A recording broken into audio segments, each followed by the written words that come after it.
পরীক্ষা শেষে আমরা বর্তমানে বটতলার উদ্দেশ্যে রওনা দিয়েছি এবং সেখানে আমরা আবুল কালাম আজাদ পান্থনিবাস যে লজটা রয়েছে সেখানে থাকার সিদ্ধান্ত নিয়েছি। দেখুন আমরা যাচ্ছি, খুব সুন্দর রাস্তাঘাট হয়েছে। এখন বর্তমানে আগরতলা শহরে যদি আপনি যান তাহলে আপনার অনেক ভালো লাগবে।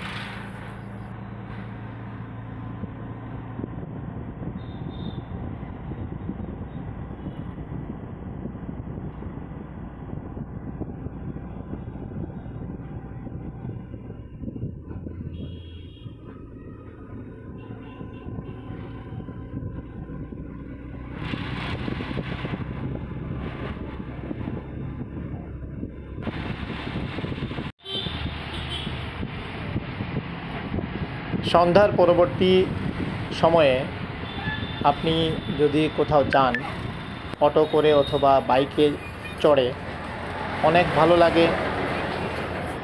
আগরতলা সিটির অনেক জায়গার ভিউ খুব সুন্দর, আমি আপনাদেরকে দেখানোর চেষ্টা করছি। রাস্তার মাঝখানে সুন্দর সুন্দর গাছ লাগানো রয়েছে এবং খুব সুন্দর লাইটিং।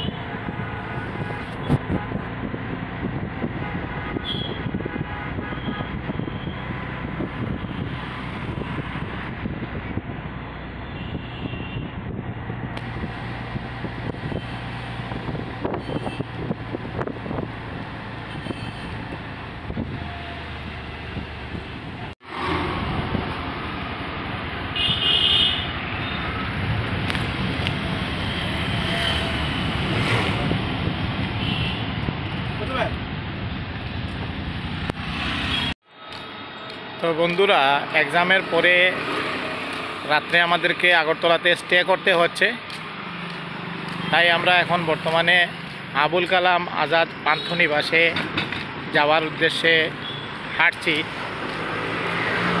অটো করে চলে আসলাম আর এখন হেঁটে হেঁটে যাচ্ছি। রাস্তাগুলো খুব সুন্দর হয়েছে এবং দেখার মতো সিটি এখন বর্তমানে হয়ে গেছে আগরতলা। আপনারা অবশ্যই আসবেন, দেখবেন এবং আপনাদের খুব ভালো লাগবে। এই আমরা চলে আসলাম আবুল কালাম আজাদ পান্থনিবাস।